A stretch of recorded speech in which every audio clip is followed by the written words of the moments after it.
Financial year 24-25 के tax audit report filing की date extend हो रही है या फिर नहीं हो रही है।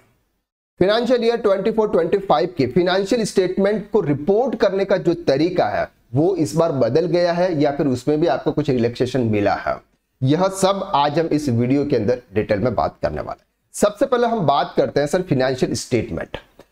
ICAI ने गाइडेंस नोट इश्यू किया था जिसमें उन्होंने बताया था कि जो नॉन कॉर्पोरेट एंटिटी है, नॉन कॉर्पोरेट एंटिटी का मतलब individual firm, proprietorship firm, partnership firm, LLP, HUF, ये सब नॉन कॉर्पोरेट एंटिटी आते हैं।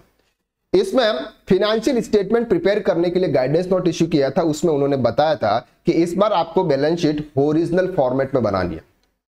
यहां पर इस तरह से ओरिजिनली बनानी है आपको, 31 मार्च इस तरह से आपको बनानी है, ये आपकी बैलेंस शीट। लेकिन इस बार भी उन्होंने क्या दिया है, रिलैक्सेशन दे दिया। इस बार उन्होंने बताया कि announcement providing relaxation in compliances with the guidance note on financial statement of non corporate entities and guidance note on financial statement of limited liability partnership annual reporting period 2024-25। That means कि अगर आप 24-25 की balance sheets या फिर financial statements अगर आप prepare कर रहे हैं, ट्रेडिंग अकाउंट्स, P&L अकाउंट और बैलेंस शीट्स, तो आप टी फॉर्मेट में भी कर सकते हैं। आपके पास में ऑप्शन है कि अगर आप गाइडेंस नोट के हिसाब से हॉरिजॉन्टली बनाएं या फिर आप उसको वर्टिकल टी फॉर्मेट में भी आप बना सकते हैं। तो दोनों ऑप्शन आपके पास में है। आपके पास में आपको ये मैंडेटरी नहीं है कि इस बार जो गाइडेंस नोट इश्यू किया है उसी के अकॉर्डिंग आपको आपकी बैलेंस शीट बनानी है। तो सबसे बड़ा रिलैक्सेशन तो आपको यहां पे मिलता है। अब बात करते हैं सर टैक्स ऑडिट रिपोर्ट की फाइलिंग की ड्यू डेट को लेकर। नॉर्मली जो ड्यू डेट है वो है सर 30 सितंबर 2025।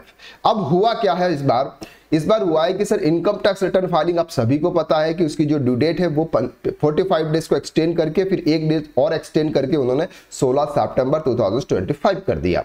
अब 16 सितंबर से लेके 30 सितंबर 14 दिन बचते हैं। 14 दिन में सबकी टैक्स ऑडिट रिपोर्ट फाइल करना इतना इजी नहीं होता है, क्योंकि इंडिविजुअल के रिटर्न के कंपेयर अगर हम देखें टैक्स ऑडिट रिपोर्ट फाइल करना बहुत ही बड़ा कठिन काम है। तो ICAI ने भी हाई कोर्ट में एक रिट पिटीशन डाला हुआ है। बहुत सारे टैक्स बार एसोसिएशन ने भी इनकम टैक्स डिपार्टमेंट के अगेंस्ट में रिट पिटीशन अप्लाई किया हुआ है। अब उन्होंने यहां पर स्पष्ट ये बताया है कि सर इस बार आपके जो फॉर्म आए थे 3CA, 3CB, 3CD के जो फॉर्म आए थे वो फॉर्म अब इस बार लेट आए हैं। पहले आए थे सर 1 अप्रैल 2024 को। पिछले साल आए थे 23-24 के लिए जो फॉर्म वो आए थे सर 1 अप्रैल 2024 को। इस बार फॉर्म आए सर आपके 18 जुलाई 2025 को। तो ऐसे में तो सर टैक्स ऑडिट फाइल करना पॉसिबल इतना जल्दी नहीं हो पाता, क्योंकि टैक्स ऑडिट का मतलब होता है बुक्स को प्रॉपर चेक करना और फिर उसके लिए वो टैक्स ऑडिट फाइल करना। तो डेट बढ़ सकती है। अब इसका रिजल्ट कब आने वाला है सर 22 सितंबर को। हाई कोर्ट ने उनको यहां पर दिया है कि सर हम आपको 22 सितंबर तक इसका जवाब देंगे। तो 22 सितंबर को डेट एक्सटेंड होनी है।